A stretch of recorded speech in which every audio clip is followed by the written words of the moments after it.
सभी भक्तों का बहुत स्वागत है। आज हमारा गीता प्रवेश का अंतिम दिन है और किस प्रकार से 18 अध्यायों का संक्षिप्त आप लोगों ने श्रवण किया, बहुत उत्साह से किया। भगवान गीता में बताते हैं मनुष्य नाम सहस्त्रेषु, कैसे धीरे धीरे धीरे फिल्टर होके भगवान की भक्ति तक कुछ चुनिंदा लोग ही पहुंच पाते हैं। तो यहाँ भी हमने देखा लगभग एक तिहाई भक्त ही अब बचे हैं। शुरू में जिस उत्साह के साथ शुरू हुआ था, फिर अभी 1/3 तक आए हैं। लेकिन बहुत मुझे प्रेरणास्पद रहा कि आप लोग इतना 18 दिन तक आपने समय निकाला और एक एक अध्याय का सारांश पढ़ा, बहुत सारे अच्छे प्रश्न भी पूछे, प्रश्नोत्तर सत्र भी बड़े विशेष रूप से आप सबने अटेंड किया, एग्जाम भी बहुत अच्छे से दिया। तो इस सब की सराहना होनी चाहिए। भगवत गीता 17वें अध्याय तक आप लोगों ने कल श्रवण किया। आज हम लोग प्रवेश करने वाले हैं 18वें अध्याय में। 18वां अध्याय ये भगवत गीता का सबसे लंबा अध्याय है, क्योंकि जैसे कभी कभी होता है ना कि कोई मित्र से हम मिलने जाते हैं और खूब घंटों बैठ कर के बात करते हैं, लेकिन फिर जाते जाते भी थोड़ा दरवाजे पर फिर लंबी बात हो जाती है खड़े खड़े। ऐसा भी कई बार होता है। तो ऐसे भगवान ने भगवत गीता का उपदेश तो लंबा दिया, अब जाते जाते भगवान की इच्छा नहीं हो रही छोड़ने की। 18वां अध्याय थोड़ा लंबा है। भगवान हमको जाते जाते भी बहुत महत्वपूर्ण उपदेश देना चाहते हैं। इसलिए इसका नाम श्रील प्रभुपाद जी ने दिया उपसंहार, अर्थात कंक्लूजन, सन्यास की सिद्धि। अर्जुन के जितने तर्क थे वो सब तर्क तो भगवान ने पहले ही दूसरे अध्याय में ही हम देखते हैं पहले ही सारे समाधान कर दिए। लेकिन एक बात जो अटक गई थी वो थी कि सन्यास अर्थात क्या कर्म के बंधन में फंसूं या मैं मुक्त होने के लिए सन्यासी बन जाऊं। तो पुनः पुनरअपि दोबारा से भगवान यहाँ पर संक्षिप्त में सन्यास क्या होता है अर्जुन के प्रश्न के साथ ये अध्याय शुरू होता है। पिछले अध्याय में आपने देखा था किस प्रकार 3 गुणों के प्रभाव से हमारी सारी गतिविधियों का निर्णय होता है। जैसे कि हमारा किस प्रकार भोजन है, हमारा किस प्रकार चाल चलन है, किस प्रकार हमारी निष्ठा है, किस प्रकार हमारा दान है, तप है, ये सारी चीजें 3 गुणों के माध्यम से आपने देखी। और किस तरह इन 3 गुणों का प्रभाव हमारे जीवन में होता है ये भी आपने देखा। अंत में किस प्रकार ओम तत् सत अर्थात भगवान को समर्पित होकर कोई भी क्रिया होगी तो 3 गुणों से मुक्त हो जाएगी। इतना अपने पिछले अध्याय में देखा। अब हम प्रवेश कर रहे हैं 18वें अध्याय में। इसको आप इस एक्रोनिम स्माइल के नाम से स्मरण रख सकते हो। Smile S for summary of कर्म योगा। कर्म योग से गीता की शुरुआत हुई थी। भगवान यहाँ पर एक रिकैप, एक रिवीजन करवा रहे हैं कि ठीक है, कर्म योग में आपने क्या क्या सीखा। उसके बाद किस तरह 3 गुणों के प्रभाव हमारे ज्ञान योग पे भी पड़ते हैं, किस तरह ज्ञानी भी 3 गुणों के प्रभाव से ग्रसित होते हैं, किस प्रकार कर्म और ज्ञान दोनों को शुद्ध किया जा सकता है भक्ति के माध्यम से, और अंत में कृष्ण प्रेम की प्राप्ति, भगवत प्राप्ति कैसे की जाए, ये भगवान अंत में बताते हैं। क्योंकि यही लक्ष्य है, भगवत गीता का लक्ष्य है भगवान को प्राप्त करना, भगवान से संपर्क हमारा बना देना। अंतिम उपदेश भगवान अर्जुन को स्वयं को कैसे प्राप्त करना है उस विषय में बताते हैं। और फिर गीता के सार या गीता का समापन संजय के द्वारा। तो इस प्रकार से इस अध्याय का ये एक्रोनिम है। हम लोग एक एक करके अंदर प्रवेश करने वाले हैं। सर्वप्रथम समरी ऑफ कर्म योगा। यद्यपि ये चर्चा पहले हो चुकी, लेकिन फिर एकदम लास्ट कंफर्मेशन, स्पष्टीकरण अर्जुन भगवान के सामने कर रहे हैं। तो कई बार हम लोग कोई बात को सुनिश्चित करने चाहते हैं तो 2-3 बार उसका पुनरुक्ति करते हैं। जैसे मान लो कभी दूध वाले को बोला कि कल ना 2 की जगह 3 लीटर लेके आना, ये पता है भूल जाएगा, फिर दोबारा बोलते हैं जब वो दूध डाल रहा होता है आपकी भगोनी में, फिर डालते हैं याद है ना कल 2 की जगह 3। फिर वो जब जा रहा होता है फिर उसको पीछे से वाय लगाते हैं भूलना मत कल 2 की जगह 3 लीटर लेके आना है, कि महत्वपूर्ण है। तो उसी प्रकार से भगवान ये कर्म योग का सिद्धांत यद्यपि तीसरे अध्याय में, 5वें अध्याय में कई बार बता चुके हैं, लेकिन फिर भी यहाँ पुनः अर्जुन प्रश्न पूछ रहे हैं। अर्जुन पूछते हैं कि ये त्याग और सन्यास में क्या पार्थक्यता है। ये त्याग क्या है और सन्यास क्या है। बहुत अंतर है दोनों में। सामान्यतः कोई भी त्यागी को हम सन्यासी बोल देते हैं, सन्यासी को हम त्यागी बोल देते हैं। दोनों में अंतर है। त्यागी अर्थात जिसने कर्म फलों को त्यागा है। अब जो पहले दिन से अटेंड कर रहे हैं उनको ये ज्यादा व्याख्या करने की आवश्यकता नहीं है। किस तरह कर्म किए जाएं लेकिन कर्म के फल से आसक्ति ना रखना, ये त्याग है। इसको त्यागी बोला जाता है। सामान्यतः भक्त लोग त्यागी होते हैं। वो सारे कार्य करते हैं जो भगवान की इच्छा हो, वो सारे कर्म करते हैं जो उनके लिए अनिवार्य हो, लेकिन फल के लिए वो आसक्त नहीं होते। और सन्यासी कौन होते हैं? सन्यासी वो होते हैं जो कर्म को ही त्याग देते हैं। और हमने ये भी देखा था कि वास्तव में कर्म को त्यागना संभव नहीं है। तो कौन से कर्म को सन्यासी त्यागता है? दो प्रकार के कर्म होते हैं, एक नित्य कर्म और एक काम्य कर्म। नित्य कर्म मतलब जो कर्मों को छोड़ा नहीं जा सकता, चाहे आप त्यागी हो चाहे सन्यासी हो। जैसे शरीर के जो धर्म हैं, स्नान शौच इत्यादि, ये नित्य कर्म है। जो ब्राह्मण के कर्तव्य हैं, संध्या बंदन इत्यादि, ये ब्राह्मण के नित्य कर्म हैं। इनको छोड़ा नहीं जा सकता। लेकिन काम्य कर्म अर्थात आपकी कामनाओं की पूर्ति के लिए जो आप कर्म करते हो उसको काम्य कर्म बोला जाता है। अच्छा घर बनाना, गाड़ी खरीदना, बच्चे करना, बच्चों को कौन से स्कूल में भेजना, फॉरेन ट्रिप पे घूमने जाना है कि नहीं जाना, ये सारे काम्य कर्म होते हैं। अब सन्यासी जो होता है वो काम्य कर्मों को त्याग देता है, लेकिन नित्य कर्म तो उसको भी करने पड़ेंगे। क्योंकि भगवत गीता में भगवान ने पहले क्या बताया था कि बिना कर्म के कोई नहीं रह सकता। तो सन्यासी भी काम्य कर्म छोड़ते हैं, नित्य कर्म तो वो भी करते हैं। लेकिन त्यागी कौन है? त्यागी काम्य कर्म भी करेगा, नित्य कर्म भी करेगा, दोनों तरह के कर्म करेगा, लेकिन फल को भगवान के ऊपर अर्पित कर देगा। ये त्यागी है। और भगवान उसको श्रेष्ठ बताते हैं। भगवान बोलते हैं, ये त्याग के बारे में दो प्रकार के मत हैं। कोई तो बोलते हैं कि सकाम कर्मों को त्याग दो क्योंकि उनमें बड़े दोष हैं। कोई बोलता है नहीं नहीं, उनमें भी कुछ ऐसे कर्म हैं जिनको त्यागा नहीं जा सकता। जैसे मान लीजिए यज्ञ, कई प्रकार के यज्ञ होते हैं। अब कोई बोले नहीं नहीं, कुछ कुछ यज्ञों में बलि दी जाती है तो सारे यज्ञ बंद कर दो, ये तो हुआ कर्म को ही त्याग देना। और कोई बोले नहीं, वो वाले यज्ञ मत करो जिसमें बलि दी जाती है, लेकिन जप यज्ञ तो कर सकते हो, सात्विक यज्ञ तो कर सकते हो, उसमें क्या बुराई है। जैसे कोई बोले नहीं, बहुत सारे डॉक्टर ऐसे हैं जो धोखा दे रहे हैं, तो डॉक्टर के पास जाना ही बंद कर दो। ये हो गया कर्म संन्यास। लेकिन त्यागी क्या बोलेगा? त्यागी बोलेगा ठीक है, झोला छाप डॉक्टर हैं, बुरे डॉक्टर हैं, उनके पास नहीं जाऊंगा, लेकिन जो अच्छे डॉक्टर हैं उनके पास तो जाऊंगा। तो भगवान से संबंधित जो कर्म है वो तो मैं करूंगा। ये त्यागी है। इस प्रकार के तीन कर्म होते हैं जो कभी नहीं छोड़ना चाहिए, भगवान बोल रहे हैं। यज्ञ, दान और तप, ये तीन कर्म कभी नहीं छोड़ना चाहिए। कोई सन्यासी बने, चाहे कोई कर्मी बने, चाहे कोई त्यागी बने, चाहे किसी भी क्षेत्र में जाए, ये तीन तीन चीजों को कभी नहीं छोड़ना चाहिए। यज्ञ, दान और तप, ये हमेशा चलते रहे। क्योंकि जैसे मान लो कोई डॉक्टर के पास भी जाता है। अब डॉक्टर के पास जाता है तो डॉक्टर विधि निषेध बताते हैं कि ये दवाई लेना है और ये नहीं खाना है। तो कोई भी डॉक्टर ये नहीं बोलेगा कि कुछ नहीं खाना है। ऐसा कोई डॉक्टर नहीं बोलेगा कि बिना खा के आप जीवित कैसे रहोगे। हमेशा डॉक्टर ये बताएगा कि ये चीज आपको नहीं खाना है और ये आप खा सकते हो। उसी प्रकार से यहां पर भगवान बता रहे हैं, ठीक है काम्य कर्मों को तुमको छोड़ना है छोड़ो, लेकिन यज्ञ, दान और तप, ये किसी को नहीं छोड़ना चाहिए। क्योंकि ये जीवात्मा को पवित्र करते हैं। पावनानि मनीषिणाम, इनका यज्ञ, दान और तप का महत्व क्या है? ये जीव को पवित्र करते हैं। और जब जीव पवित्र होता है तभी उसकी मानसिकता पवित्र होती है, विचार पवित्र होते हैं। तभी तो अंत काले च मामे व स्मरण मुक्त्वा कलेवरम, तभी भगवान को अंत काल में स्मरण कर पाएगा। क्योंकि अपवित्र मन से भगवान का स्मरण संभव नहीं है।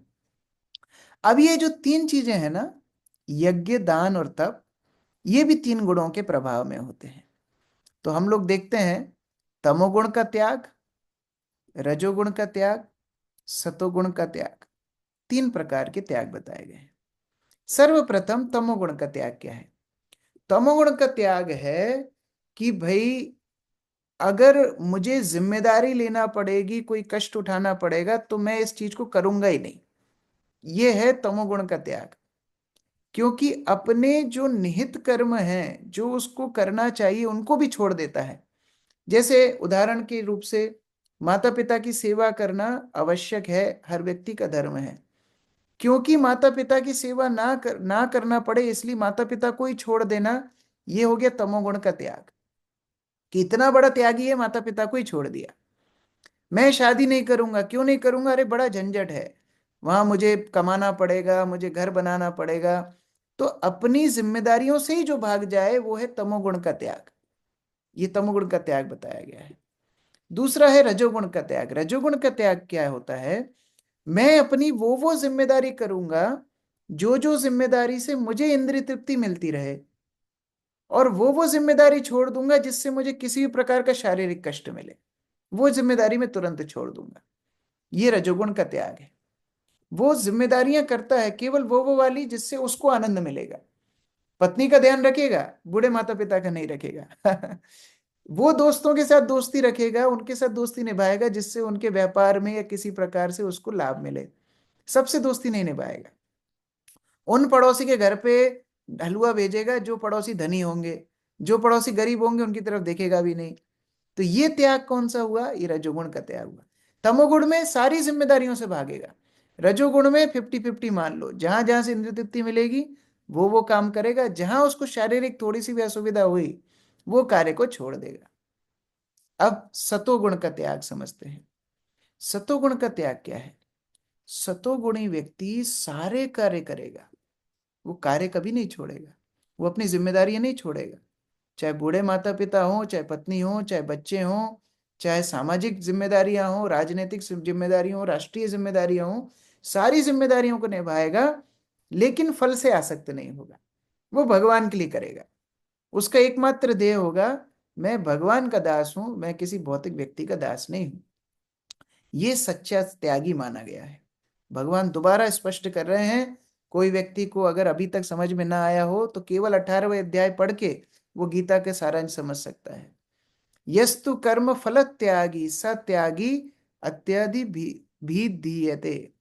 भगवान बोल रहे हैं, जो कर्म फल का त्यागी है वो सर्वश्रेष्ठ बड़ा त्यागी मैं मानता हूं। प्रतिभा माता जी अनम्यूट करके पढ़िए, यहाँ क्या लिखा है अंतरराष्ट्रीय। हरे कृष्ण प्रभु जी। बुक्स में से पढ़ दो प्रभु जी। नहीं, ये ऊपर जो लिखा है, अंतरराष्ट्रीय कृष्ण भावनामृत संघ। ठीक है प्रभु जी। हाँ, अंतर्राष्ट्रीय कृष्ण भावनात्मक संघ के अनेक सदस्य हैं जो अपने अपने कार्यालयों, कारखानों या अन्य संस्थाओं में कठिन श्रम करते हैं और वे वास्तव में सन्यासी हैं। वे संन्यास में स्थित होते हैं। यह स्पष्ट रूप से बताया गया है कि कर्म फलों का परित्याग किस प्रकार और किस प्रयोजन के लिए किया जाए। भगवद गीता तात्पर्य 18.11। यहाँ प्रभु जी बताया और जा रहा ऊपर। है, जो कृष्ण हरे भक्त कृष्ण। है, जो कृष्ण भावना भावित है, भले ही वो कारखानों में काम करे, कहीं कठिन परिश्रम करे, अपनी जिम्मेदारियां निभाए, कुछ भी करे, लेकिन अगर भगवान के उद्देश्य से कर रहा है, भगवान की सेवा के लिए कर रहा है, तो ऐसे महान व्यक्ति को सन्यासी ही मानना चाहिए। वास्तव में सन्यासी है, क्योंकि वो कर्म फलों का त्याग किया है और भगवान की सेवा के लिए अपने कर्म कर रहा है। तो ये तीन प्रकार के कर्म स्पष्ट हुए। तमोगुण का कर्म जो जिम्मेदारी से भागने के लिए चीजों को छोड़ता है, वो तमोगुण का। रजोगुण का त्याग कौन सा है? रजोगुण का त्याग वो है, जब शारीरिक कष्ट मिलेगा छोड़ देगा, शारीरिक इंद्रिय तृप्ति मिलती रहेगी कितनी भी जिम्मेदारियां उठा लेगा। और सतोगुण का त्याग क्या है? सतोगुण का त्याग है क्रिया नहीं छोड़ेगा, फल को भगवान को अर्पित कर देगा। ये है सतोगुण का त्याग। तो ये तीन प्रकार के त्याग भगवान यहाँ बताते हैं। आगे भगवान बोलते हैं, व्यवहारिक रूप से समस्त कार्यों का परित्याग कर पाना असंभव है। ये तो पहले ही भगवान ने बोला, बिना कार्य के कौन रह सकता है। धार्मिक कर्तव्यों को कर्म फलों की आसक्ति ना रखते हुए करना वास्तविक त्याग है। स्पष्ट, एकदम क्लियर। यद्यपि धार्मिक कर्तव्यों के परिणाम स्वरूप विभिन्न अनुकूल या प्रतिकूल प्रतिक्रियाएं होती हैं, जो उन फलों की इच्छा ना रखते हुए कार्य करता है वो उनके अधीन नहीं है। वह सभी प्रतिक्रियाओं से मुक्त हो जाता है। तो ना तो उसको नरक में जाने का डर, ना उसको स्वर्ग में जाने का लो लालच, ना उसको संसार में रह करके कभी खुशी कभी गम प्राप्त करने का कोई लोभ। वो केवल और केवल भगवान की सेवा के लिए अपने कर्म करता है। इस तरह का त्यागी सबसे श्रेष्ठ त्यागी माना गया है। अब आगे भगवान ज्ञानी के बारे में बताते हैं। तो यहां तक हमने जो श्लोक संख्या 12-13 तक पढ़ा, तो यहां पर हमने कर्मी का हिसाब पूरा कर लिया कि हाँ भाई, कर्मी कैसा होना चाहिए। कर्म अगर करना है भगवान को उद्देश्य करके कर्म करो। अब ज्ञान की बात आती है, ज्ञानी कैसा होना चाहिए। यहाँ पर भगवान अलग अलग प्रकार के ज्ञानी बता रहे हैं। मुख्यतः 4 प्रकार के ज्ञानी की बात हो रही है। सर्वप्रथम, जो भक्ति नहीं करते, केवल और केवल ज्ञान अर्जित करते रहते हैं, सबसे निम्न कोटि के ज्ञानी। दूसरे, वास्तव में वो भगवान के आश्रय में आना चाहते हैं, भगवान के विषय में जानते हैं, लेकिन भगवान के अवतार को नहीं मानते। वो बोलते नहीं नहीं, भगवान रूप लेते हैं वो नहीं मानना है, वो हम तो निराकार की उपासना करते हैं। और जितने अवतार भगवान के होते हैं वो तो भौतिक हैं। वो तो सामान्य, रामकृष्ण क्या, वो तो नॉर्मल व्यक्ति थे, हमारे जैसे ही आदमी थे। ये भी व्यक्ति नरक में जाते हैं। भगवान कई बार गीता में बोले, 7वें अध्याय 9वें अध्याय में, किस तरह से अवजानंती मां मूढ़ा, मूढ़ बोलते हैं भगवान, मानुषिम तनुमाश्रिता। जो सोचते हैं कि मैं सामान्य मनुष्य हूं वो मूर्ख है। तीसरा प्रकार का ज्ञानी है जो भगवान के रूप को नहीं नकारता, जो भगवान के अवतारों को नहीं नकारता, लेकिन भगवान के निराकार से आसक्त ज्यादा है। उसको ब्रह्मवादी बोलते हैं। धीरे धीरे वो भक्त बन सकता है, संभावना है। और चौथा है जो भगवान के साकार रूप निराकार रूप दोनों को मानता है और साकार रूप को स्वीकार करता हुआ भगवान की दिव्य प्रेमा भक्ति में लगता है, सर्वश्रेष्ठ ज्ञानी। 4 प्रकार के ज्ञानियों के विषय में बताया गया है। तो प्रश्न आ सकता है कि मुख्यतः ज्ञान क्या है। बहुत सारी चीजें ज्ञान के नाम पर चल रही हैं। क्या जानने से हम कहलाएंगे कि हम ज्ञानी हैं? 5 चीजें जाननी आवश्यक है। क्या 5 चीजें हैं? अब ये रिकैप है, इसीलिए जिन्होंने पूरे 17 अध्याय ध्यान से सुने हैं उनको तो ये सेशन अच्छे समझ में आएगा।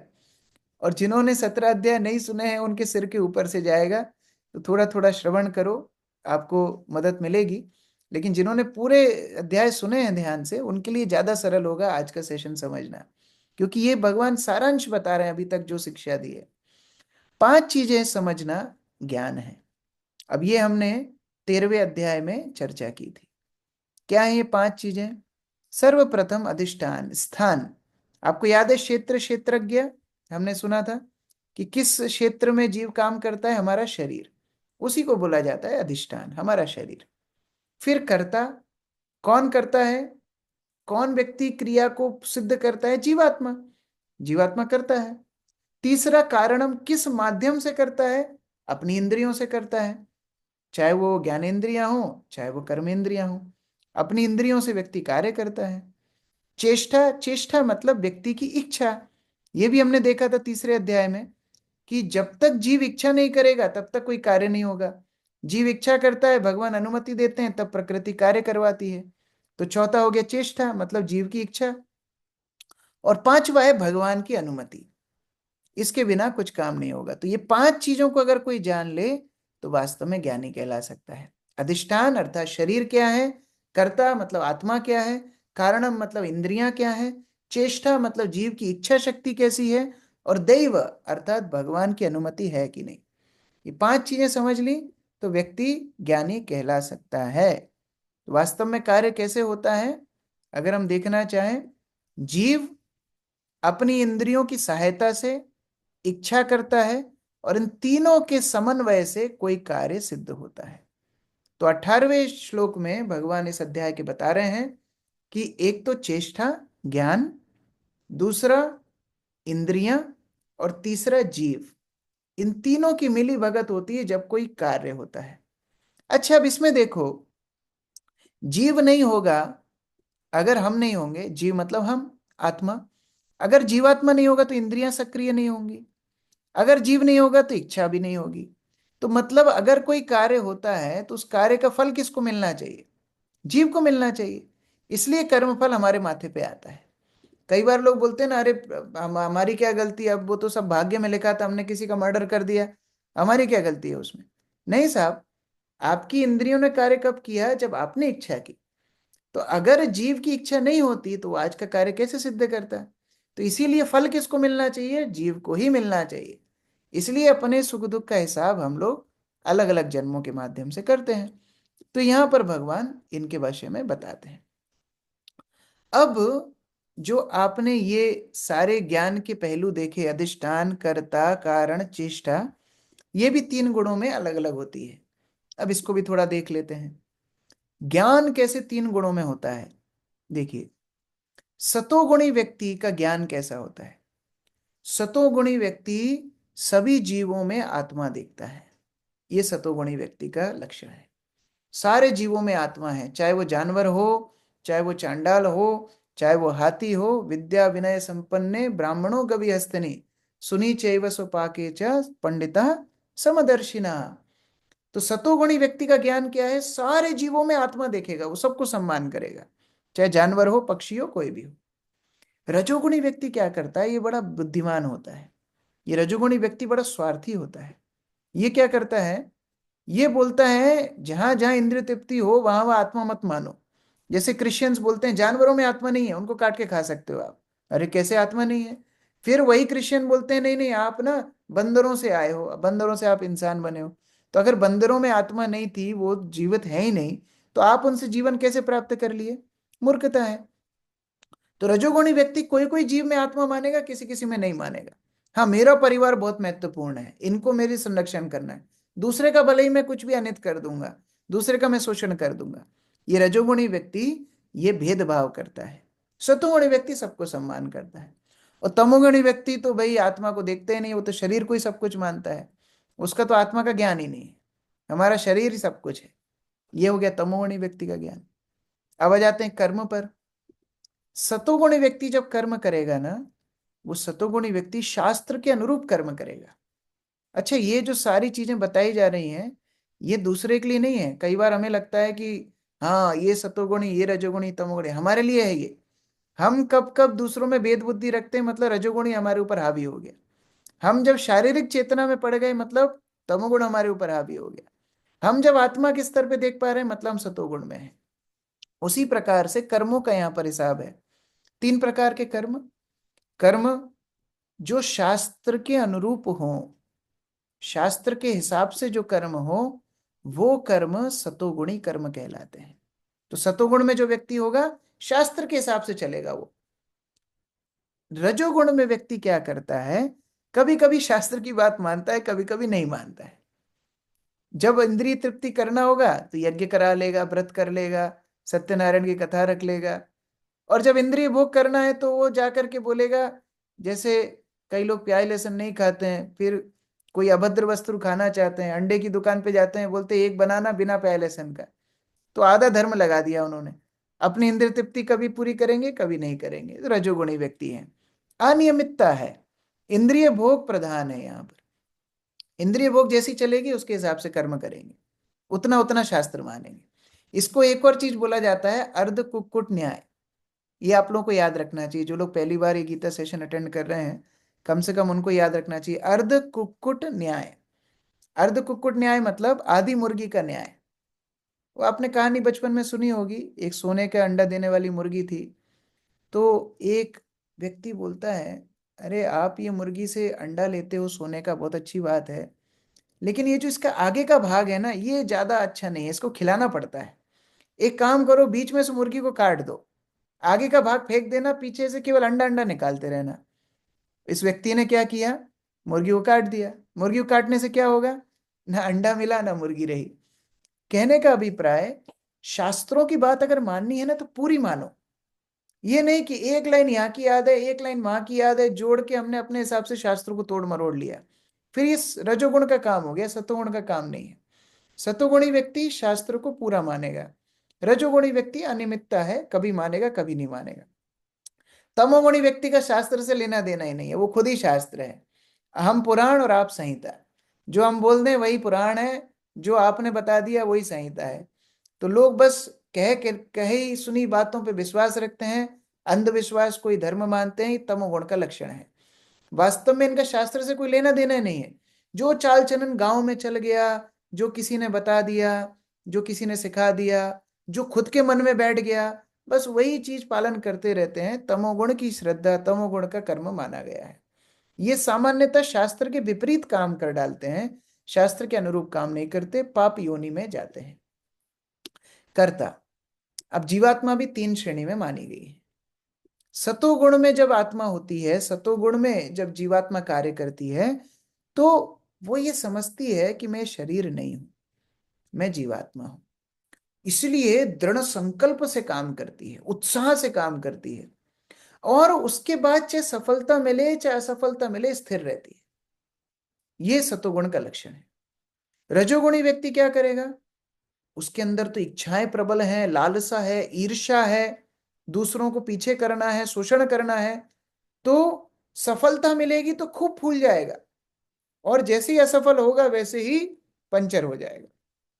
अच्छा, कई बार आपने लोगों को देखा होगा, कई बार कुछ लोग कुछ परफॉर्मेंस देते हैं, मानो किसी ने डांस किया, या किसी ने कोई गाना सुनाया, या किसी ने कुछ भोजन बनाया।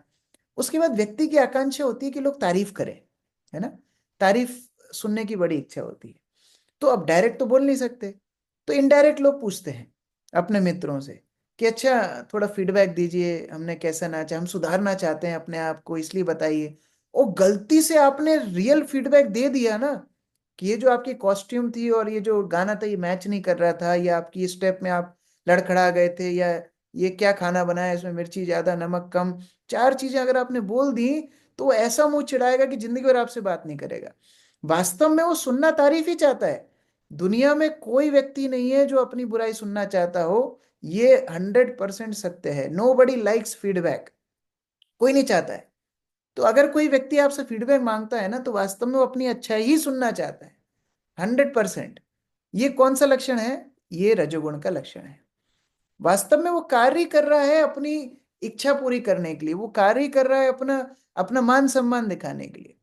तो असफलता जब आती है ना ऐसे व्यक्ति को, ये पूरी तरह से टूट जाता है। इसीलिए रजोगुण में हम लोग जब पढ़ते हैं, तो बहुत अत्यधिक खुश होना सफलता में, और बहुत अत्यधिक निराश हो जाना असफलता में, रजोगुण का लक्षण है। तीसरा, तमोगुण। तमोगुण का व्यक्ति ऐसे कार्य करता है जिसके हम बोलते हैं अपने ही पैर पे कुल्हाड़ी मारना, अपना ही अनहित करता है। कई बार आपने लोगों को देखा होगा, कई लोग वेश्याओं के चक्कर में पड़ जाते हैं, उनको पता है उनका जीवन डूबने वाला है, फिर भी करते हैं। कई लोगों को जुए की लत लग जाती है। अभी तो कई ऐसे ऐप्स आ गए हैं जहां पर लोग, इतने लत पड़ गई है लोगों को, कई कई हजारों रुपए, उन्होंने लाखों रुपए डुबा देते हैं। उनको पता है गलत कर रहे हैं वो, फिर भी हठ पूर्वक गलत काम करते हैं। ये तमोगुण का लक्षण है। आलसी रहेंगे, उदास रहेंगे, डिप्रेशन में रहेंगे, बड़े लोगों का अनादर करेंगे, और दूसरों की असफलता में खुद की सफलता को ढूंढेंगे। भाई मेरे घर में पानी नहीं आ रहा है तो दूसरे के नल के कनेक्शन में काट के आ जाऊं, मेरे घर में लाइट नहीं है दूसरे घर का बल्ब फोड़ के आ जाऊं, ये सब तमोगुण के लक्षण हैं। ये सारे लक्षण हम अपने जीवन में देख सकते हैं वास्तव में। कर्ता तीन प्रकार के। अब देखते हैं बुद्धि तीन प्रकार की। बुद्धि, इंटेलिजेंस।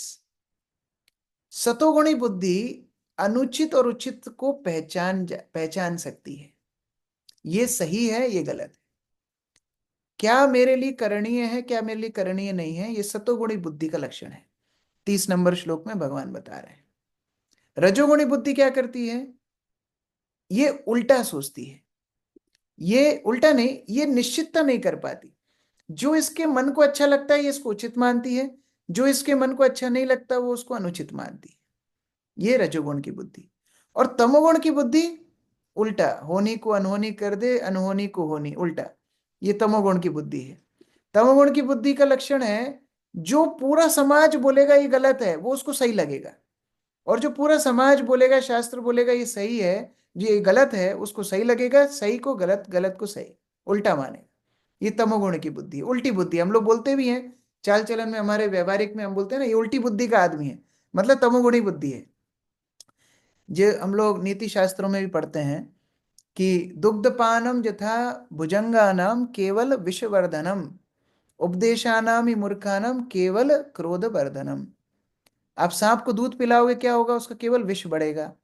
उसी तरह मूर्ख व्यक्ति को उपदेश दोगे ना, वो और गुस्सा हो जाएगा। ये तमोगुण का लक्षण है। क्योंकि उसको तो सही चीज गलत लगती है, गलत चीज सही लगती है। रावण को कितने लोगों ने समझाया कि देखो आप ये सीता को उठा के लाए हो, ये पूरी विश्व की माता है, इनको वापस कर दो। जिस जिसने समझाया उस पे क्रोधित हो गया। तमोगुण का लक्षण है। तो ये तीन प्रकार की बुद्धि। सतोगुण में गलत को गलत समझती है, सही को सही। रजोगुण में मेरे मन को जो अच्छा लगेगा उसको मैं सही मानूंगा, मेरे मन को जो अच्छा नहीं लगेगा मैं गलत मानूंगा। और तमोगुण में गलत को सही और सही को गलत, उल्टा। अब आके आते हैं तीन प्रकार के सुख। लोगों के सुख भी तीन प्रकार के हैं, रजोगुण तमोगुण सतोगुण के प्रभाव से। सतोगुण का सुख पता है कैसा होता है? सतोगुण का सुख है जो शुरू में विष के समान लगे लेकिन बाद में अमृत हो जाए। जैसे एथलीट्स होते हैं, कितना कठिन परिश्रम है शुरू में। जब एथलीट्स को दौड़ाया जाता है या एथलीट्स को प्रैक्टिस कराई जाती है, सरल नहीं है। धैर्य रखना, रोज सुबह उठ करके जाना, पूरी बॉडी एक करती है, बहुत संयम रखना पड़ता है। लेकिन जब मेडल मिलता है, अमृत। शुरू में विष, बाद में अमृत। जैसे हमारे भक्त लोग मृदंग सीखते हैं। मृदंग सीखते हैं तो ऐसा लगता है अरे 2 दिन में सीख जाऊंगा, लेकिन 2 दिन में सिखाते ही नहीं। 6 महीने तक आपको तेरे खेटा बजाना पड़ेगा। जब वो तेरे केटा पे हाथ जमेगा फिर आगे बताएगा वो, ये हाँ ये किक्किनेदा धुन है, ये दो दो ताल है, ये 3 ताल है। वो सिखाएगा ही नहीं आपको। 6 महीने पहले आपको प्रैक्टिस करनी पड़ेगी, तेरे केटा तेरे केटा। कहने का अभिप्राय। अच्छा, ऐसे ही इसमें हारमोनियम में भी होता है। कई लोग बोलते हैं "हाँ, हमको तो सिखा दो आप, हम बजाएंगे, सारे जहां से अच्छे हिंदुस्तान हमारा"। तो शिक्षक थोड़ी बोलेगा, शिक्षक पहले तो सारे गामा पा बजा। पहले सारे गामा पा बजा, फिर सा रे गा गा पा पा। तो विषय पहले विष समान लगेगा लेकिन बाद में अमृत समान लगेगा। यह है सत्वगुण का सुख। लोग पढ़ाई करने जाते हैं स्कूल में, कितना कठिन परिश्रम है, बाद में जब सैलरी आती है तब थोड़ा सुख मिलता है। तो पहले विषैला बाद में अमृत, ये सतोगुण। रजोगुण क्या है? रजोगुण पहले अमृत लगता है बाद में विषैला। जैसे कई बार लोग ऐसा मजाक करते हैं, जब किसी की शादी होती है ना, तो लोग घोड़े पर बैठते हैं। तो लोग लोग मजाक करते हैं, देखो एक दिन का राजा है, आज खुश हो लेने दो, कल से फिर थोड़ी खुश रहेगा। रजोगुण, पहले दिन का अमृत, बाद में विष। बाद में विष। कई लोग तीखा खाना खाते हैं, खाते समय बड़ा उनको मजा आता है, फिर बाद में समझ में आता है अरे गलती हो गई। अंट संट फास्ट फूड खाते हैं, फिर लीवर खराब हो जाता है, किडनीज खराब हो जाती हैं। टोबैको खाते हैं, शराब पीते हैं, लगता है अभी क्षणिक सुख लग रहा है, लेकिन बाद में समस्या में पड़ जाते हैं।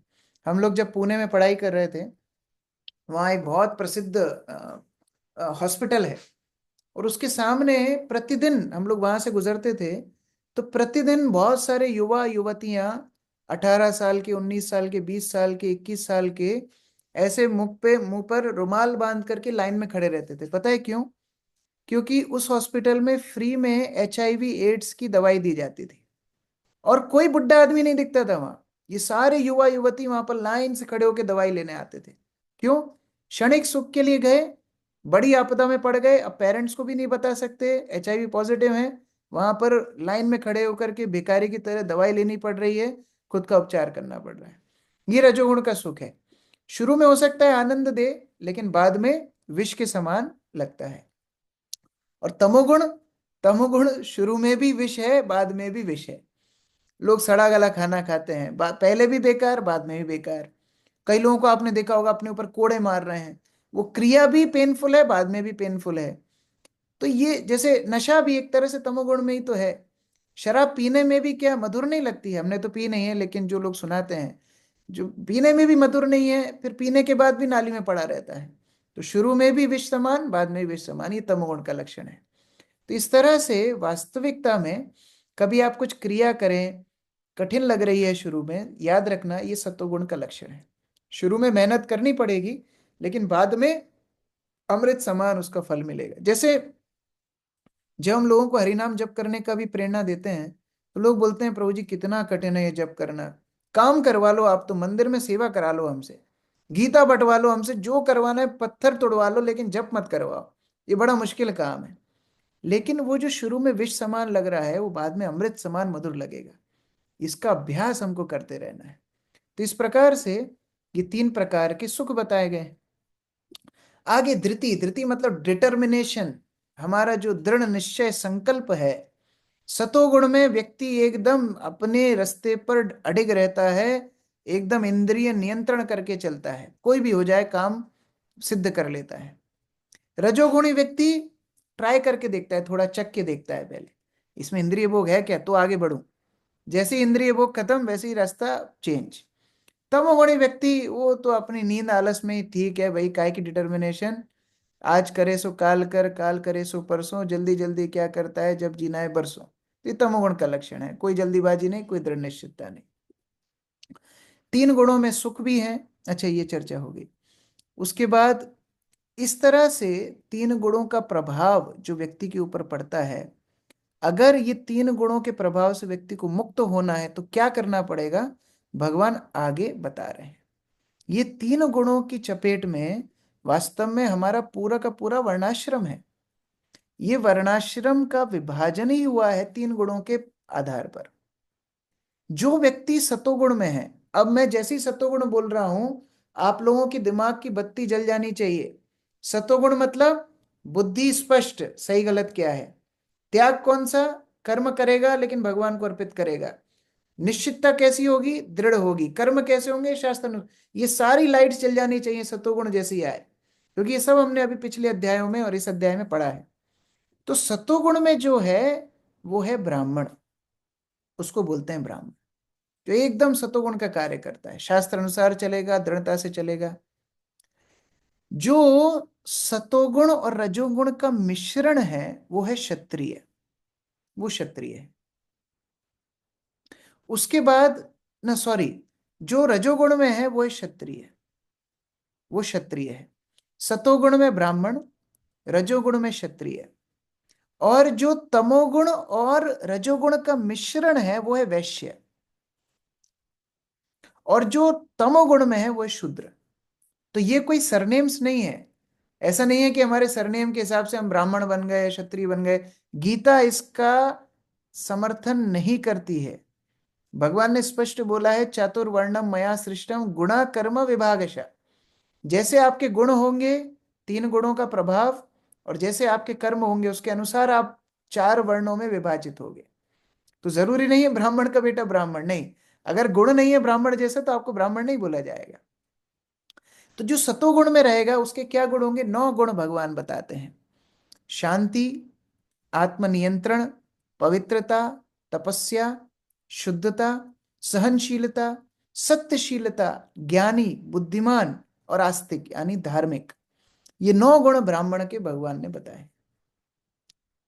इसके बाद क्षत्रिय के, ये आपको गीता में मिल जाएंगे, 42 नंबर श्लोक में भगवान ने ब्राह्मण के गुण बताए हैं। उसके बाद 43 श्लोक में भगवान ने क्षत्रिय के गुण बताए हैं। वीर, ऐसा नहीं कि अपने बंकर में बैठा है और सिपाहियों को भेज दिए बाहर, वो वीर नहीं है। पहले के राजा एकदम आगे लड़ते थे, एकदम सेना के मध्य में। वीर, शक्तिशाली, दृढ़, साधन संपन्न, युद्ध में साहसी, उदार, ये सब क्षत्रिय के गुण बताए गए। फिर वैश्य के गुण क्या है, कृषि, गौरक्षा और वाणिज्य, 3 चीज। कृषि यानी खेती, गौरक्षा गायों का संरक्षण, और व्यापार, ये वैश्य के लक्षण है। वैश्य कभी नौकरी नहीं करेगा, ये 3 चीजें करेगा। नौकरी कौन करता है, शूद्र। जो नौकरी करेगा किसी भी क्षेत्र में शूद्र कहलाएगा। तीनों श्रेणियों की सेवा करना शूद्र का कहना है। जो सैलरी लेके काम करेगा शूद्र है। तो ये 4 विभाजन ये गुणों के आधार पर भगवान ने बताए। अब हर कोई, जरूरी नहीं है कि एक ही खांचे में नापा जाए। ऐसा नहीं है कि शूद्र कभी भगवान को प्राप्त नहीं कर सकता, या क्षत्रिय नहीं कर सकता, या वैश्य नहीं कर सकता, या ब्राह्मण ही केवल कर सकते हैं, ऐसा नहीं है। भगवान बोल रहे हैं, अगर कोई व्यक्ति अपने कर्म को, जिस भी कर्म को वो कर रहा है, जिस भी वर्ण में वो है, जिस भी आश्रम में वो है, अगर सिद्ध करना चाहता है ना, सिद्धिम विनंदी मानवा, अगर अपने कर्म को कोई सिद्ध करने की आकांक्षा रख रहा है ना, उसको क्या करना है, केवल स्वकर्मणा तभ्यर्चः, केवल और केवल भगवान के लिए कर्म करने के लिए उसको प्रेरित होना है, दैट्स इट। अगर केवल वो भगवान के लिए कर्म करने लगे, बस उसके कर्म अपने आप शुद्ध हो जाएंगे, चाहे वो किसी भी वर्ण का हो, किसी भी आश्रम का हो। ये सब विचार होते ही नहीं है। और भगवान तो यहां तक बोल रहे हैं, श्रेयान स्वधर्म विगुणा पर धर्म स्वनिष्ठितात् स्वभावनियत कर्म कुर्वन् नाप्नोति किल विषम। भगवान बोल रहे हैं, खुद का कर्म करना श्रेयस्कर है, चाहे उसमें कितनी दिक्कतें भी आए। अपना कर्म कभी नहीं छोड़ना चाहिए। जैसे कई बार आप आग जलाते हो तो धुआं आता है, लेकिन धुएं से डर के कोई आग जलाना थोड़ी छोड़ता है। उसी प्रकार से भगवान, ये उदाहरण भगवान खुद ने दिया है, आग का और धुएं का। भगवान बोलते हैं जैसे आप धुएं के डर से आग जलाना नहीं छोड़ते, उसी प्रकार से कभी भी मुश्किलों की वजह से अपने कर्म को नहीं छोड़ना। तो भाई हम पवित्र कैसे होंगे? सरल, अपने कर्म को भगवान के लिए करो, उसको बोला जाता है कर्म योग। और उसी माध्यम से आपको भगवान के साथ अपना संबंध का साक्षात्कार होगा, उसको बोला जाता है ब्रह्म स्थिति। और उस ब्रह्म स्थिति से आगे बढ़ के हम शुद्ध भक्ति में लग जाएंगे, फिर हमारा चिंतन तक भगवान का होगा। 3 स्टेप हैं। पहली स्टेप, जो कर्म कर रहे हो भगवान के लिए करो। दूसरी स्टेप, भगवान के लिए कर्म करते करते भगवान का ज्ञान भक्तों के माध्यम से, शास्त्रों के माध्यम से ग्रहण करो। और तीसरा, शुद्ध भक्ति के पथ पर आ जाओ। सरल उपाय भगवान। बिल्कुल अभी इस अध्याय में भगवान कंफ्यूज नहीं करना चाहते अर्जुन को। एकदम लास्ट प्रवचन चल रहा है भगवान का, एकदम स्पष्ट बोल रहे हैं, कर्म को मुझसे युक्त करो, मेरे विषय में जानो और मेरी भक्ति में लगो। खत्म। यही सन्यास की सिद्धि अवस्था है। सर्वश्रेष्ठ स्थिति क्या है सन्यास की? ब्रह्मभूत प्रसन्नात्मा न सोचती न कांक्षति, समा सर्वेषु भूतेषु मद भक्ति लभते परम। भाई 4 वर्णों में व्यक्ति अपना कार्य करे, अपने कार्य को भगवान को अर्पित करके करे। और जब अपने कार्य को भगवान को अर्पित करके करेगा, जब भगवान के उद्देश्य सारे कर्म करेगा, तो कर्म बंधन में नहीं फंसेगा, तो ब्रह्म ज्ञान को प्राप्त करेगा, अपने आप को जीवात्मा मान लेगा, भगवान को अपना ईश्वर मान लेगा। और इसी इसी साक्षात्कार को ब्रह्मभूत प्रसन्नात्मा, अर्थात ब्रह्मभूत स्टेज बोलते हैं। भूत मतलब समझना, ब्रह्मभूत मतलब अपने आप को आत्मा के स्तर पे समझना। ये जो साक्षात्कार व्यक्ति को हो जाता है, तो प्रसन्नात्मा, व्यक्ति अपने आप प्रसन्न हो जाता है। ना सोचती ना कांक्षती, ना उसके जीवन में किसी बात का गम है, ना कुछ प्राप्त करने के लिए अनर्गल आकांक्षा है। समा सर्वेषु भूतेषु, सारे जीवों को वो समान रूप से प्रेम मैत्री देता है। और मद भक्तिम लभते पराम, अंत में मेरी भक्ति के पथ पर आ जाता है। एकदम स्पष्ट भगवान बोल रहे हैं। मतलब कि सर्वश्रेष्ठ गंतव्य क्या होना चाहिए, चाहे कर्मी हो चाहे ज्ञानी हो? भगवान की भक्ति में लगना। मद भक्तिम लभते पराम, सर्वश्रेष्ठ उपलब्धि क्या है जीव की? भगवान की भक्ति में संलग्न होना। तो जो लोग बोलते हैं अरे गीता में कहाँ भक्ति बताई है, गीता में तो कर्मी कर्म बताया है, उन लोगों को ये 18वां अध्याय पढ़वाना चाहिए। वास्तव में हर अध्याय में भगवान ने भक्ति के विषय में बोला है, लेकिन भगवान ये स्पष्ट बोल रहे हैं, पहले मुझ में कर्म लगाओ, कर्म के माध्यम से और आगे बढ़ोगे, अपने आप को आत्मा के रूप से स्वीकार करो, और उसके बाद सारे जीवात्माओं से प्रेम करते हुए मद भक्तिम लभते पराम, सर्वश्रेष्ठ गंतव्य है मेरी भक्ति में लगना। अब भगवान एकदम सारातिसार आगे बता रहे हैं। ये एकदम भगवान का अंतिम उपदेश गीता का है। अगर सब कुछ भी भूल जाएं, कम से कम अभी जो मैं 5 मिनट के लिए आगे बताने वाला हूं, इसको स्मरण रखना। ये गीता का सर्व बिल्कुल सारातिसार है। भगवान बोल रहे हैं, क्यों मेरी भक्ति में व्यक्ति को लगना चाहिए, क्यों लगना चाहिए मेरी भक्ति में? भगवान बोलते हैं, भक्त्या माम अभिजानाति, क्योंकि केवल और केवल मेरी भक्ति से ही मुझे जाना जा सकता है। मेरी भक्ति भक्ति के अलावा कोई पथ है ही नहीं जिसके जिसके माध्यम से तुम मुझे जान सकोगे, केवल और केवल भक्ति के द्वारा। भक्त्या तु अनन्य शक्य, 11वें अध्याय में भी हमने पढ़ा था, केवल और केवल अनन्य भक्ति के द्वारा मुझे जाना जा सकता है। अच्छा भैया, आपको जान के करें क्या, आपको जान के फायदा क्या मिलेगा? तो भगवान बोल रहे हैं, विशदे तदंतरम, ये शरीर को छोड़ के जो मुझे जानेगा ना, वो मृत्यु के बाद मेरे धाम में आ जाएगा। जन्म कर्म च मे दिव्यम, भगवान पहले बता ही चुके हैं।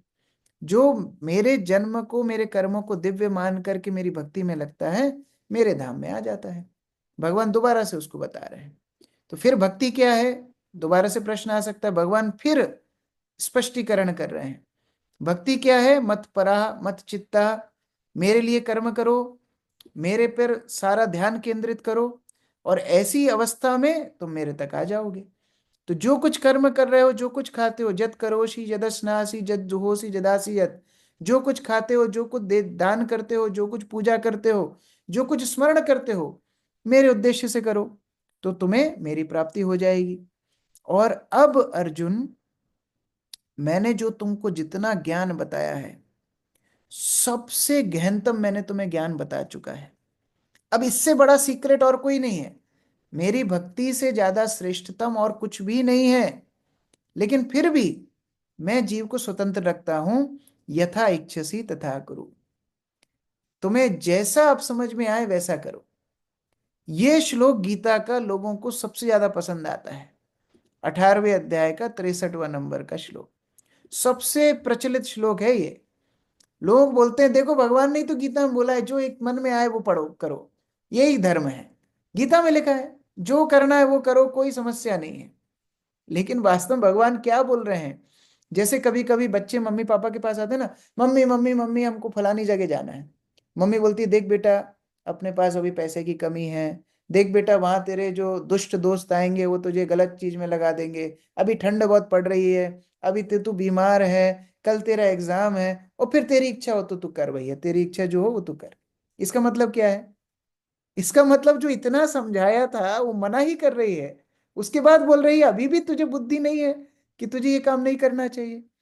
तो भगवान ने इतना विस्तार में बताया कि कर्म की सिद्धि है भक्ति, ज्ञान की सिद्धि है भक्ति, केवल भक्ति द्वारा मुझे जाना जा सकता है, केवल भक्ति के माध्यम से तू मेरे धाम में आएगा, और उसके बाद भी तुझे समझ में नहीं आया तो जैसी इच्छा हो वैसा कर। ये भगवान वहां पर बोल रहे हैं, यथा इच्छसि तथा कुरु। फिर भगवान बोलते हैं, फिर भी भगवान को लगा कहीं सच में कुछ भी ना करने लगे, ये भी भगवान का डर है। अच्छा, मम्मी पापा कई बार बोल देते हैं जो करना है कर, फिर भी दरवाजा लॉक करके रखते हैं कहीं सही में नहीं चला जाए। तो भगवान ने बोल तो दिया यथा इच्छसी तथा कुरु, जो इच्छा है कर। फिर भगवान को लगा अरे सच में कुछ भी नहीं करने लगे, तब भगवान फिर बोलते नहीं नहीं नहीं नहीं, फिर बता रहा हूं क्या करना है तुझे, मन मना भव मद भक्तो मद्याजी माम नमस्कुरु। दोबारा भगवान बोल रहे हैं मुझे अपना मन अर्पित कर, मेरा भक्त बन, मेरी पूजा कर, मुझे नमस्कार कर, यही तेरा कर्तव्य है अर्जुन। यथा इच्छसि तथा कुरु बोलने के तुरंत अगले श्लोक में भगवान बोल दिए नहीं नहीं, तू तो मेरी भक्त बन, यही तेरे लिए श्रेयस्कर है। तो अर्जुन बोल सकता है फिर बाकी धर्मों का क्या करूं? मैंने तो बड़ा क्षत्रिय धर्म पाला, मैंने पुरुष धर्म पाला, ये धर्म पाला, वो धर्म पाला, तो क्या करूं? तो फिर अंतिम उपदेश भगवान दे रहे हैं, सर्वधर्मान परित्यज्य मामेकम शरणम व्रजा। अर्जुन, जो कुछ तूने मनोकल्पना बनाई है, जो कुछ तूने धर्म सुने हैं अभी तक, जो कुछ तूने शास्त्र सुने हैं, जो कुछ भी अभी तक तुझे मालूम है, परित्यज्य उसको छोड़ दे। सर्वधर्मान परित्यज्य, सब कुछ छोड़ दे। माम एकम, एकम मतलब एकमात्र मेरी, माम एकम शरणम ब्रज, एकमात्र मेरी शरण में आ। व्रज का अर्थ होता है चलना। अब कई दार्शनिक इधर भी मूर्खता लगा देते हैं, अरे व्रज मतलब होता है तो जाना, तो कृष्ण बोल रहे हैं मेरी शरण में जाओ, मतलब मेरी में मत आओ, निराकार ब्रह्म की शरण में जाओ। कोई व्यक्ति ऐसा क्यों बोलेगा? मेरी शरण में जाओ नहीं, मेरी शरण में आओ। व्रज मतलब होता है चलना, और यहां बोला है माम एकम, केवल एकमात्र मेरी शरण में आओ। भगवान निर्देश दे रहे हैं। तो क्या मिलेगा आपकी शरण में आने से? अहम त्वाम, मैं तुम्हारे, सर्व पापेभ्यो, जितने भी पाप अभी तक तुमने संचित किए हैं, मोक्षिष्यामि, उससे तुम्हें मुक्त कर दूंगा। मां शुचा, तुम डरो मत। किस चीज के लिए डर रहे हो? जब मैं साथ में खड़ा हूं तो किस चीज के लिए डर रहे हो? आप अभी दक्षिण भारत में कांचीपुरम में जाएंगे, वहां वरदराज का विग्रह है, रामानुजाचार्य के समय का। वो वरदराज के हाथ पे लिखा है मां शुचा। भगवान अपने भक्तों को हाथ पे दिखा रहे हैं मां शुचा, मेरे आश्रय में तुम हो, तुम डरने की क्या आवश्यकता है, मैं तुम्हारी जिम्मेदारी लूंगा, मेरे हिसाब से रहोगे मैं तुम्हारी जिम्मेदारी लूंगा। जैसे हमारे एक भक्त हैं, उनको राष्ट्रपति ने अवार्ड देने के लिए बुलाया, अभी पिछले 26 जनवरी में वो गए थे। तो जब राष्ट्रपति ने अवार्ड देने के लिए बुलाया, तो उनका आने जाने का टिकट सरकार ने किया, उनका दिल्ली में रहने खाने की व्यवस्था सरकार ने की, उनका पिकअप ड्रॉप सरकार ने किया और उनको मेडल भी मिला। अगर आप खुद से दिल्ली जाओगे तो फिर 2 महीने पहले तत्काल आपको तो टिकट आपको बुक करना पड़ेगा, नहीं मिलेगा तत्काल करना पड़ेगा, होटल बुकिंग करनी पड़ेगी, ओला उबर बुक करना पड़ेगा, खाने के लिए दर दर भटकना पड़ेगा। तो जब आप कर्म करते हो, पृथक रूप से कार्य करते हो, तो उसके जिम्मेदार आप होते हो। लेकिन जब आप भगवान के लिए कार्य करते हो तो भगवान बोल रहे हैं, अहम त्वाम सर्व पापेभ्यो मोक्षयिष्यामि। मैं तुम्हारे सारे कार्य कर्म की जिम्मेदारी लेता हूं, वो तुम्हारी जिम्मेदारी है ही नहीं, वो तुम्हारी चिंता है ही नहीं। ये भगवान को समर्पण करने का भक्तों का फायदा होता है। इसलिए भगवान को पूर्ण रूप से समर्पित होके भक्त कार्य करते हैं। शिल प्रभुपाद जी ने ये श्लोक सर्वाधिक बार कोट किया है। और प्रभुपाद बोलते थे गीता का सार क्या है, ये 2 श्लोक, 65वां और 66वां। ये 1865, 1866, ये 2 श्लोक मार्क कर लीजिए। सब कुछ भी भूल जाए 18 दिन का, कोई गम नहीं, ये 2 श्लोक याद रहना चाहिए कि अंत में भगवान ने अर्जुन को क्या स्मरण रखने के लिए बोला। एक तो मेरे भक्त बनो और सारे अन्य धर्मों को छोड़ करके एकमात्र मेरा आश्रय लो, मैं तुम्हारी जिम्मेदारी लूंगा। ये बोलने के बाद भगवान अपना प्रवचन समाप्त करते हैं। भगवान बोलते हैं कि जो तपस्वी नहीं है, मेरे भक्त नहीं है, ऐसे लोगों को ये वचन मत सुनाना, क्योंकि वो लोग इसके ऊपर विश्वास नहीं करेंगे। लेकिन अगर तुम इन सिद्धांतों को, इन भक्ति के, इन भगवत गीता के सिद्धांतों को मेरे भक्तों के साथ चर्चा करोगे तो तुम मेरे सबसे प्रिय बन जाओगे। अब आपको समझ में आया इस्कॉन के भक्त क्यों भगवत गीता का वितरण करते हैं? ये भगवान स्वयं बोल रहे हैं। क्यों हम लोग गीता प्रवेश कोर्स कर रहे हैं? ये हमारा स्वार्थ यही है। भगवान बोल रहे हैं यदि तुम मेरे इस ज्ञान को भक्तों के बीच में चर्चा करोगे तो मुझे उस व्यक्ति से ज्यादा प्रिय कोई व्यक्ति नहीं है जो मेरे इस भगवत गीता के ज्ञान का प्रचार करता है, जो मेरे भगवत गीता के ज्ञान को मेरे भक्तों तक पहुंचाता है। इसलिए भगवान अर्जुन से अंत में बोल रहे हैं, क्या पार्थ अर्जुन, तुमको समझ में आया? तुमको मैंने जो कुछ बताया उससे तुम्हारा मोह दूर हुआ? दोबारा प्रवचन करूं? दोबारा 18 दिन? 18 दिन तो भगवान को नहीं लगे, भगवान को तो एक आध घंटा ही लगा। भगवान बोले दोबारा से सुनाऊं पूरी भगवत गीता? अर्जुन का फिर उत्तर सुनिए। अर्जुन बोल रहा है, नहीं भगवान, नष्ट मोह स्मृतिर्लब्धा तत्प्रसादात मयाच्युता। हे भगवान, नष्ट मोह, मेरा मोह नष्ट हो गया है। स्मृतिर्लब्धा, पुनः मेरी स्मृति जागृति मेरे जीवन में आ गई है। मुझे दोबारा से मेरे कर्तव्य का बोध हो गया है। और कैसे हुआ? अपने आप नहीं हुआ, तत्प्रसादात मयाच्युता, आपकी कृपा से हुआ है, क्योंकि आप अच्युत हैं। अच्युत मतलब जो अपने पद से कभी डगमगाता नहीं है। इसलिए स्थितोस्मि गत संदेह, इसलिए मैं अब निश्चय कर रहा हूं। क्या निश्चय कर रहा हूं? करिष्ये वचनम तवा, आज से जो आप बोलोगे वही मेरे लिए धर्म है, बस। करिष्ये वचनम तवा, ये गीता का फल है। कोई कोई एक्सपेरिमेंट का जो रिजल्ट आना चाहिए, जैसे ग्रेविटी टेस्ट का रिजल्ट 9.8 ही आना चाहिए, उसी तरह गीता पढ़ने के बाद क्या रिजल्ट आना चाहिए? करिष्ये वचनम तव। हे भगवान, अब आपके जो उपदेश हैं वही उपदेश मेरे लिए अब एकमात्र आदेश हैं, आपकी बात को ही मैं मानूंगा। ये बात संजय धृतराष्ट्र को सुना रहे हैं। ये हमने शुरुआत में देखा था। ये पूरी गीता कहाँ से शुरू हुई?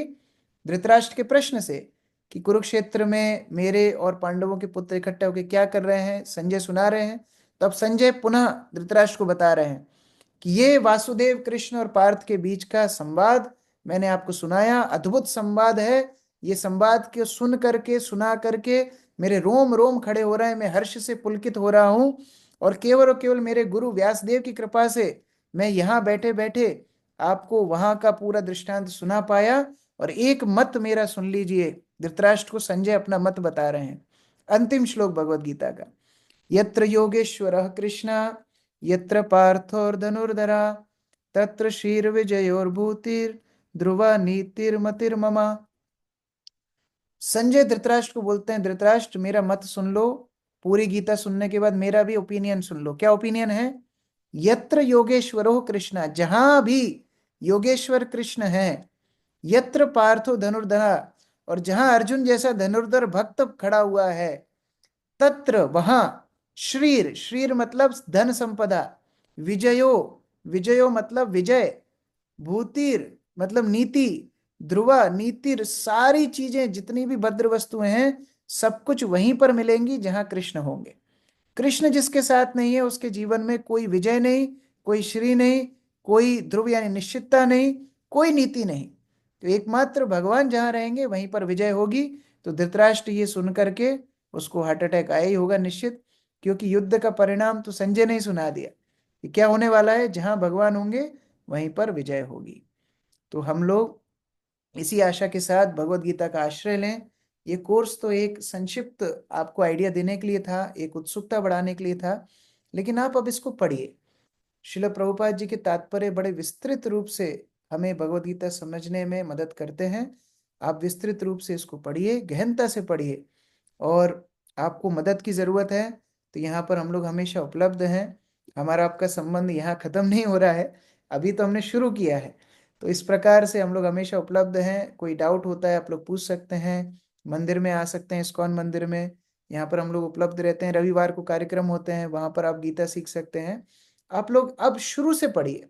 भगवत गीता का एकदम भूमिका है 30 पेज की, वहां से आप पढ़ना शुरू करेंगे। आपको एक एक चीज अब समझ में आएगी, क्योंकि आपको अभी एक एक रफ एक पूरा समरी मिल चुकी है। अब यहाँ से पढ़ना शुरू कीजिए और साथ साथ में हरि नाम का जप कीजिए, क्योंकि अंतिम लक्ष्य भगवत गीता पढ़ने का भगवान का भक्त बनना है। और कलयुग में भक्ति करने का एकमात्र उपाय है हरेर नाम हरेर नामैव केवलम, कलौ नास्तेव नास्तेव नास्तेव गतिरन्यथा। एकमात्र भगवान का नाम, भगवान का नाम और भगवान का नाम ही एकमात्र आश्रय है। इसलिए प्रतिदिन आप लोग हरे कृष्ण महामंत्र का जप कीजिए। हरे कृष्ण कृष्ण कृष्ण हरे हरे, हरे राम राम राम हरे हरे। और भगवत गीता का पाठ करने का प्रयास कीजिए। धीरे धीरे आपकी भगवत चेतना की वृद्धि हो, ऐसी प्रार्थना हम भगवान से करते हैं। हरे कृष्ण। शील प्रभुपाद की जय, समवेत भक्त वृंद की जय, श्रीमद् भगवत गीता की जय। तो अभी कुछ अनाउंसमेंट। आप लोगों के बहुत सारे प्रश्न हैं मैं जानता हूँ, लेकिन आज हम प्रश्न नहीं लेंगे, क्योंकि आप लोगों को हम लोग बुला रहे हैं 12 तारीख को।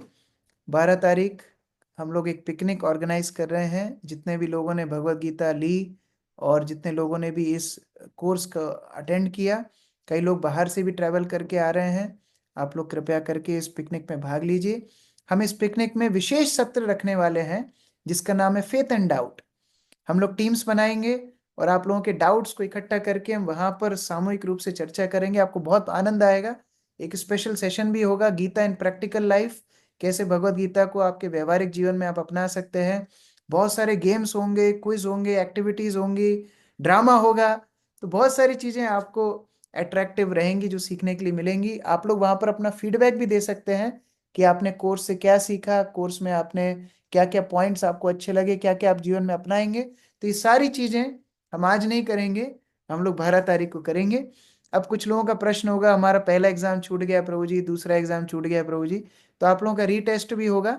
तो ग्रुप में आप लोग एडमिन्स को मैसेज कर सकते हैं जिनके एग्जाम छूट गए हैं, तो आप लोग तुरंत एग्जाम दे दीजिए। और 8 या 9 तारीख को अभी ग्रुप में डिटेल शेयर हो जाएगी। आपकी तीसरी जो यूनिट है, मतलब 13वें अध्याय से 18वें अध्याय तक का, इसका एग्जाम भी हो जाएगा।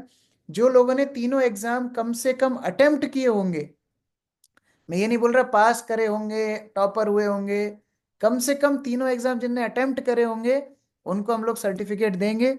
भगवत गीता का ये जो आपने कोर्स कंप्लीट किया है गीता प्रवेश, इसका आपको सर्टिफिकेट मिलेगा सभी भक्तों की उपस्थिति में। हरे कृष्ण। श्रीमद् भगवद गीता यथारूप की जय, श्रील प्रभुपाद की जय, समवेत भक्त वृंद की जय। तो कई भक्त दुखी हो रहे हैं, या चैट बॉक्स में मैं देख रहा हूँ कि हम जुदा हो रहे हैं, क्या क्या हो रहे हैं, ऐसा लिख रहे हैं। हम कोई जुदा नहीं हो रहे, चिंता मत करो। हम इस्कॉन वाले हैं, किसी का पीछा नहीं छोड़ते। हम आपको तब तक पकड़े रहेंगे जब तक आप भगवत धाम नहीं जाओगे। तो चिंता मत करो, हम लोग कुछ ना कुछ प्रोग्राम हमेशा रखेंगे। आपका उत्साह रहेगा तो आपके उत्साह के साथ हम लोग और आगे बढ़ सकते हैं। सूरज सुवल प्रभु कुछ बोलना चाहते हैं, अनम्यूट कर सकते हैं। हरे कृष्ण प्रभु जी, दंडवत प्रणाम। थैंक यू सो मच कि आपकी कृपा से हम ये कोर्स को एकदम कंप्लीट कर पाया। और मैं मैं भी कमेंट्स देख रहा था, तो जो भी ग्रुप में ऐड होना चाहते हैं तो मैं कुछ टाइम के लिए, अभी 1 मिनट के लिए मैं ग्रुप में नंबर डाल देता हूँ मेरा। और जो भी कुछ जानकारी या एग्जाम डिटेल्स जो भी जानना चाहते हैं वो मुझे पर्सनली मैसेज कर सकते हैं। उनको मैं मदद करने के लिए तैयार हूँ। और साथ साथ सबको बहुत धन्यवाद कि ये हमारे जो कोर्स है इसको सक्सेसफुली अटेंड करने के लिए। और हम और आगे और भी बहुत कुछ करने वाले हैं, जैसे प्रभु जी बताइए आप लोगों को। तो आप लोग हमारे साथ जुड़े रही हैं। और जुड़ने के लिए आप मुझे पर्सनली मैसेज कर सकते हैं। मैं ग्रुप में नंबर अभी दे रहा हूँ चैट में। आप मुझे पर्सनली मैसेज कर सकते हैं। बहुत भक्तों का मैसेज आ रहा है कि हम जुड़े रहना चाहते हैं, हम प्रोग्राम्स अटेंड करना चाहते हैं। आप लोग कृपया 12 तारीख को पिकनिक में आइए, हम लोग जो उज्जैन में आयोजित कर रहे हैं। और जो गीता प्रवेश का ग्रुप है उसको छोड़िए मत, क्योंकि उसमें हम बहुत सारे नए कोर्सेज, बहुत सारी नई चीज़ें, इन्फॉर्मेशन उसमें शेयर करते रहेंगे। तो आप उस ग्रुप में बने रहना, जिससे आपको आगे भी जुड़े रहने का मौका मिले। हरे कृष्णा। और हम लोग कृतज्ञ हैं श्री कृष्ण कृपा मूर्ति अभय चरणारविंद भक्ति वेदांत स्वामी शिल प्रभुपाद के, जिन्होंने हमें भगवत गीता यथारूप दी, जिन्होंने इस्कॉन की स्थापना की, और जिसके माध्यम से आज लाखों करोड़ों लोग भगवत गीता का अध्ययन कर पा रहे हैं, पढ़ पा रहे हैं, और अपने जीवन में परिवर्तन ला पा रहे हैं। तो उनको हमको लोग प्रणाम करते हैं, भगवान श्री कृष्ण को प्रणाम करते हैं कि अर्जुन के माध्यम से उन्होंने हमें ये गीता दी। और उसी के साथ आप सबको भी बहुत बहुत धन्यवाद, आपने इतनी धैर्यता से, इतने उत्साह से पूरा कोर्स अटेंड किया। हरे कृष्ण। श्रील प्रभुपाद की जय, समवेत भक्त वृंद की जय, श्रीमद् भगवद गीता यथारूप की जय।